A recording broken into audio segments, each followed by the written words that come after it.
Okay, नमस्कार सभी को।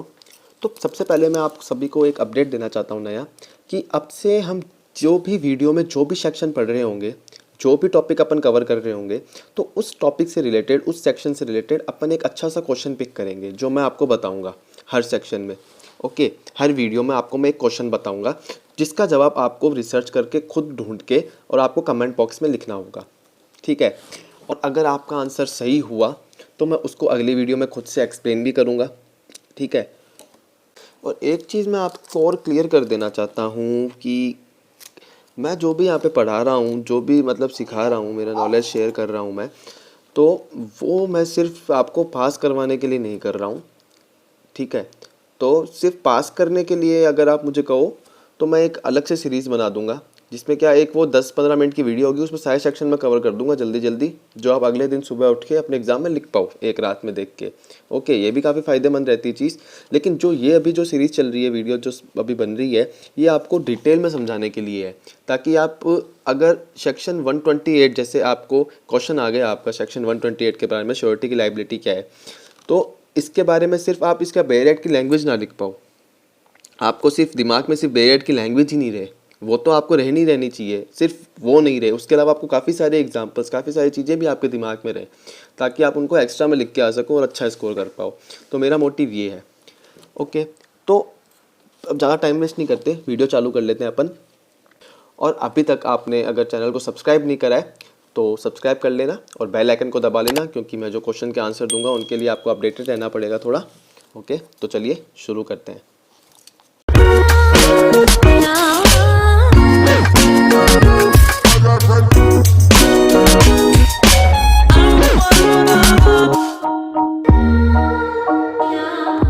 अब पहले जो अपन पढ़ेंगे आज वो देख लेते हैं कि पहले अपना होगा श्योरिटी की लायबिलिटी,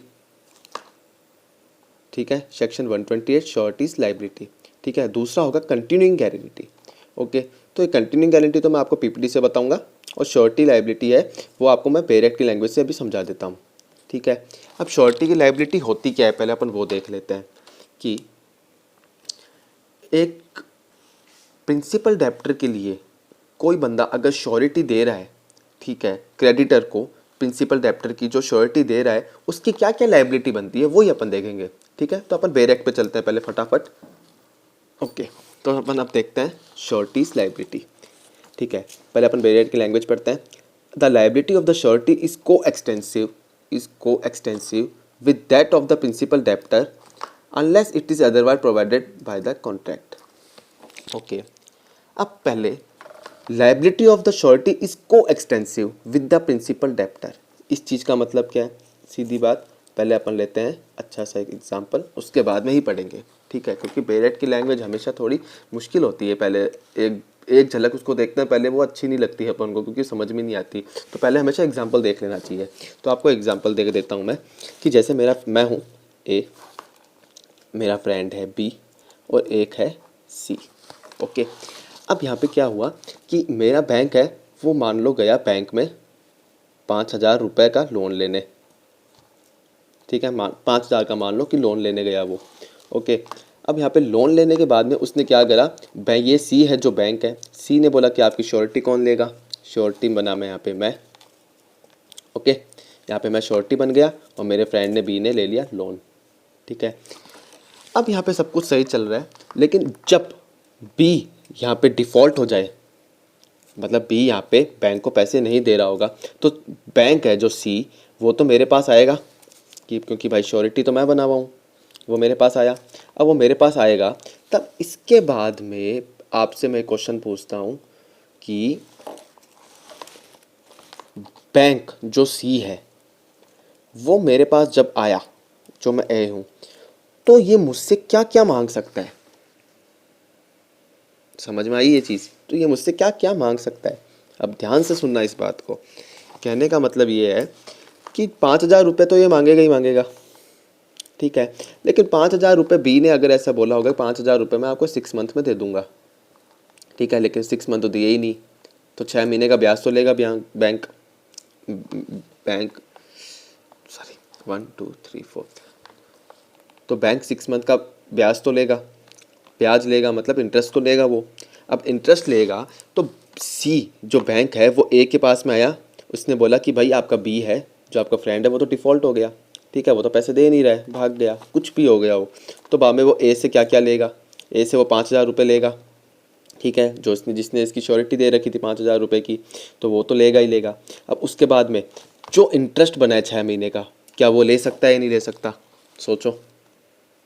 तो ये चीज़ होती है, यही बात इसमें बोल रखी है कि द श्योरिटी इज को एक्सटेंसिव मतलब यहाँ पे ये हुआ कि जो 5,000 रुपये का जो ब्याज है, जो 6 मंथ का ब्याज है, वो सी ए से ले सकता है, बिल्कुल ले सकता है, एकदम हक बनता है, ओके। लेकिन unless it is otherwise provided by the contract. अब एक और कंडीशन ले लेते हैं कि यहाँ पे अपन देख लिया कि ले सकता है, यहाँ पे एक और चीज़ देखते हैं कि अगर सी पहले ही बोल दे ए से, सॉरी 1 2 3 4, कि ए पहले ही सी को बोल दे कि भाई आप इसको लोन तो दे रहे हो, कोई दिक्कत नहीं है, मुझे कोई प्रॉब्लम नहीं है, लेकिन इसने अगर 5,000 का लोन लिया है तो मैं 5,000 ही दूंगा, इसके अलावा कुछ और जो 6 मंथ का ब्याज होगा, ठीक है, 6 मंथ के जो इंटरेस्ट पेमेंट होगा, उसके लिए मैं फोकस में नहीं आना चाहिए, उसके लिए मैं फोकस में नहीं हूँ, उसके लिए मुझे कोई मतलब नहीं है, 5,000 का लोन लिया है, 5,000 में दे दूंगा, इसके अलावा कुछ भी हो तो आप जानो, आपका काम जाने, ये ही कि ये चीज़ ही वो कॉन्ट्रैक्ट में लिखवा दे, ओके। तो सी अगर बी डिफ़ॉल्ट हो जाए तो सी इसको इस चीज़ के लिए नहीं बोल सकता, ठीक है। अगर ये चीज़ कॉन्ट्रैक्ट में नहीं है जब तक को एक्सटेंसिव होगा, और अगर चीज़ है तो नहीं होगा, ओके, एकदम सिंपल सा। अब अपन देखते हैं दूसरा सेक्शन जल्दी से, सेक्शन 129।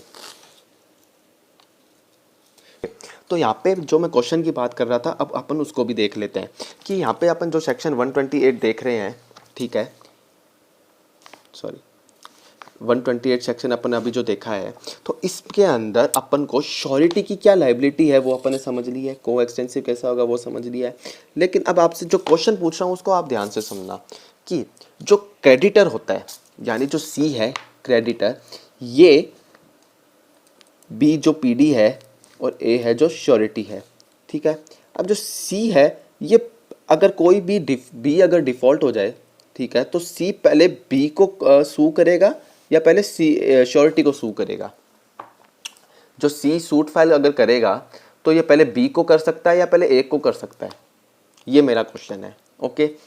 वापस बता देता हूँ एक बार क्वेश्चन, एक बार और रिपीट करता हूँ मैं कि अगर बी डिफ़ॉल्ट हो जाए तो सी अगर सू फाइल करेगा तो वो किस पे करेगा, श्योरिटी पे करेगा या प्रिंसिपल डेप्टर पे करेगा, ओके। अब ये आप मुझे बताइए, ओके। तो पीपीटी पर आ गए अपन। अब यहाँ पे कंटिन्यूइंग गारंटी क्या है ये देख लेते हैं अपन, ठीक है। तो पहले तो कंटिन्यूइंग गारंटी का अपोजिट क्या होता है, पर कंटिन्यूइंग गारंटी क्या होता है, सिंपल पढ़ते ही समझ में आ रहा है कि जो गारंटी चल रही है, ठीक है, चलती हुई गारंटी को कंटिन्यूइंग गारंटी कहते हैं। और एक होती है स्पेसिफिक गारंटी, पहली चीज़ कि अपोजिट होता है कंटिन्यूइंग गारंटी का। ये इसका मतलब क्या हुआ कि जो गारंटी चल रही है एक अच्छे खासे समय के लिए, जो चलती ही जा रही है वो तो हो गई कंटिन्यूइंग गारंटी, ठीक है। लेकिन स्पेसिफिक गारंटी में क्या होगा कि एक फिक्स टाइम के लिए होगी, है एक फिक्स टाइम के लिए ही होगी, ओके, जो एक समय के बाद ना ख़त्म हो जाती है, ये होती है स्पेसिफिक गारंटी, ठीक है। अब अपन देखते हैं बेरेक्ट की लैंग्वेज पहले देखना है, मैंने पीपीटी में लिख ली, बार बार स्विच करना पड़ता है इसलिए। तो bare act language, a guarantee which extends to a series of transaction is called a continuing guarantee. सबसे पहली चीज़ मैं ये बोलता हूँ कि ये तो लैंग्वेज बहुत आसान है, a guarantee which extends to a series of transaction is called continuing guarantee, मतलब एक ऐसी गारंटी जो एक ट्रांजैक्शन की सीरीज़ के साथ में चलती रहे तो वो कंटिन्यूइंग गारंटी है। लेकिन इस चीज़ से मुझे पता है नहीं समझ में आना, ठीक है। तो अपन पहले लेते हैं एग्जाम्पल, दो अच्छे आपको दिलाता हूँ मैं एग्जाम्पल, उसके बाद में अपन आगे बात करते हैं। तो ये मैं एग्जांपल है, ये मैं इलिस्ट्रेशन से दे रहा हूँ। एक होगा पहला इलिस्ट्रेशन जो आपके बेरेक्ट आपने खोल रखा होगा, ठीक है, हमेशा बेरेक्ट साथ में लेके बैठा करो, तो वो बेरेक्ट होगा। तो उसके अंदर पहला इलिस्ट्रेशन है और आखिरी इलिस्ट्रेशन है, ये दो अच्छे एग्जांपल्स आपको बन जाएंगे आपके लिए, इससे आपको समझ में आ जाएगा। और आपने वीडियो यहाँ तक देख ली तो चैनल को सब्सक्राइब करके बेल आइकन दबा लीजिएगा। और एक और चीज़ बता दूं कि इससे पहले मैंने इसके पहले के सैंक्शन कॉन्ट्रैक्ट ऑफ इंडेमनिटी और कॉन्ट्रैक्ट ऑफ गारंटी ये मैंने पहले भी एक्सप्लेन कर चुका हूँ। मैं ऊपर आई बटन में आपको उसका लिंक बनेगा और प्लेलिस्ट का लिंक मैं डिस्क्रिप्शन में डाल दूँगा, ठीक है। ओके, अब पहले अपन लेते हैं कि एक एग्जांपल। इसमें क्या है कि ए कहता है बी को, और बी है एक, देखो ए हूँ मैं, ठीक है, बी है एक जमींदार, ठीक है, और सी है मेरा एक कोई भी फ्रेंड, ये मेरा एक फ्रेंड है। तो मैं ए को कहता हूँ कि भाई ज़मींदार साहब आप मेरे बहुत अच्छे दोस्त हो, ओके, तो आप सी को, ये सी है मे भी मेरा बहुत अच्छा दोस्त है, तो आप इसको एक क्या करो, काम पे लगा लो, ठीक है। तो काम क्या चीज़ का है कि मान लो कि काम में ये है कि सी है जो मेरा फ्रेंड, वो ज़मींदार है जो बी, उसके जितने भी रेंट होते हैं ज़मीनों के वो कलेक्ट करता है वो, ठीक है, वो कलेक्ट करने के काम करता है, रेंट कलेक्शन का काम करेगा वो। ये मतलब साथ साथ में पढ़ते रहना आप, ये guarantee of the payment sorry in the consideration of B employ C's collecting rent of B zamindari, ये पढ़ते रहना, ठीक है। अब उसके बाद में अब यहाँ पे ए बी को बोलेगा कि आपका जितना भी रेंट कलेक्शन का काम है, ठीक है, वो सी आपके लिए कर देगा, आपको सारा रेंट कलेक्शन आपकी ज़मीनों का करके आपको ला देगा।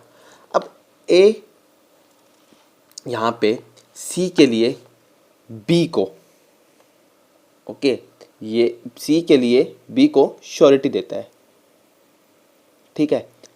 मतलब ये ए बी को क्यों बोलता है ज़मींदार साहब कि आपके जो सी आपके लिए काम कर रहा है रेंट कलेक्शन का, ठीक है, तो इसमें मैं आपको 5,000 रुपये की श्योरिटी देता हूँ, आप इसको काम पे लगा लो, ठीक है, मैं आपको 5,000 रुपये की श्योरिटी दे रहा हूँ और आप इसको काम पे लगा लीजिए।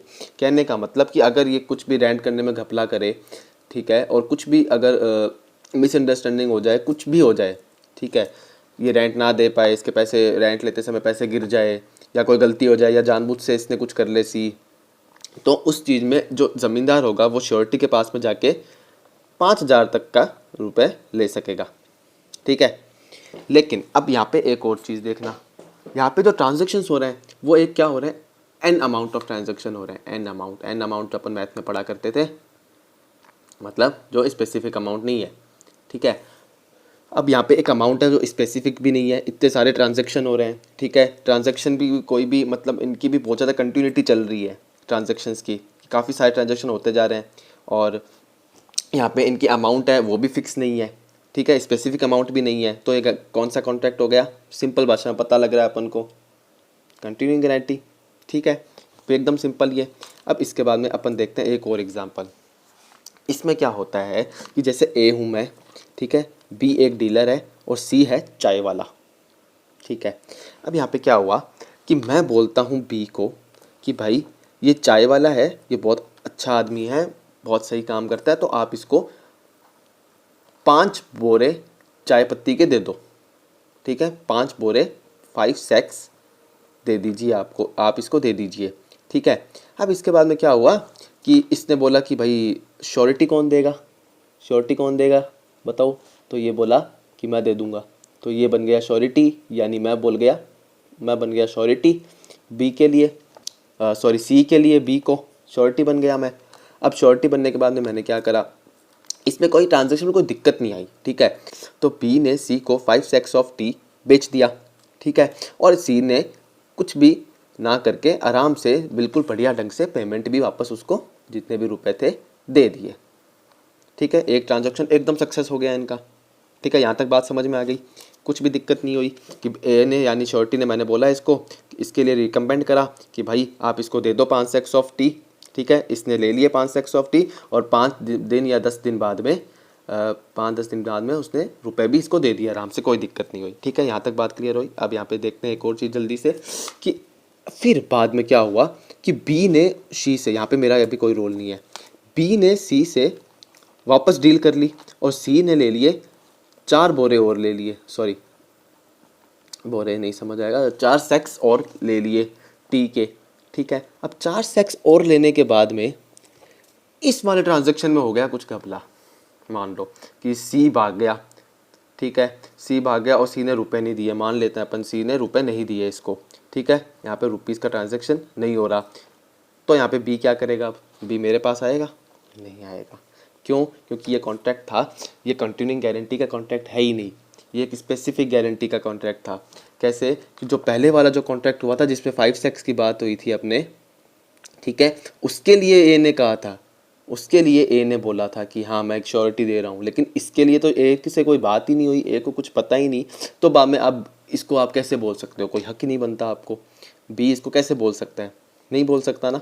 तो यही चीज़ है, ठीक है। तो ये कंटिन्यूइंग गारंटी का ये एग्जाम्पल नहीं है, ठीक है, इसमें ये बताता है कि ये कंटिन्यूइंग गारंटी नहीं है। ओके, अब ये दो आपको इलस्ट्रेशन दिखा दिए मैंने। पहला इलिस्ट्रेशन था जो ज़मींदार वाला, वो ए इलिस्ट्रेशन है बेरेक में देखो, और ये दिए वाला इलिस्ट्रेशन है, ये सी वाला इलिस्ट्रेशन है, ठीक है।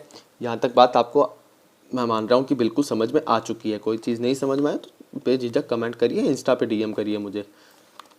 तो अपन ने यहाँ पे कर लिए 2 सेक्शन और कवर, 28, 29 और 128, 129 के बाद में अब अपन चलेंगे आगे रिवोकेशन कैसे होता है, ठीक है। तो इसकी बात अपन करेंगे अगली वाली वीडियो में, और इससे पहले वाली वीडियोस है उसके लिंक मैं वापस बता रहा हूँ आई बटन पे या फिर डिस्क्रिप्शन बॉक्स में प्लेलिस्ट का लिंक मिलेगा, तो वहाँ पे देख लेना। तो आपको मैं पूरा एग्जाम्पल के साथ में एकदम सही से बता चुका हूँ, और अगर आपको वीडियो पसंद आई है तो सब्सक्राइब करना चैनल को और बेल आइकन दबा देना, ताकि आने वाली वीडियोस में जिसमें मैं इस क्वेश्चन का जो आपको मैंने पहले क्वेश्चन बताया उसका भी आंसर मैं दूंगा, तो वो भी आपको पता लगे कि कब वीडियो आ रही है। और मैं लगभग रेगुलरली ही वीडियो अपलोड करता रहता हूँ, एक वीक में कम से कम 4 से 5। तो प्लीज़ सपोर्ट करो, वीडियो लाइक करना, शेयर करना अपने फ्रेंड्स के साथ। Thank you.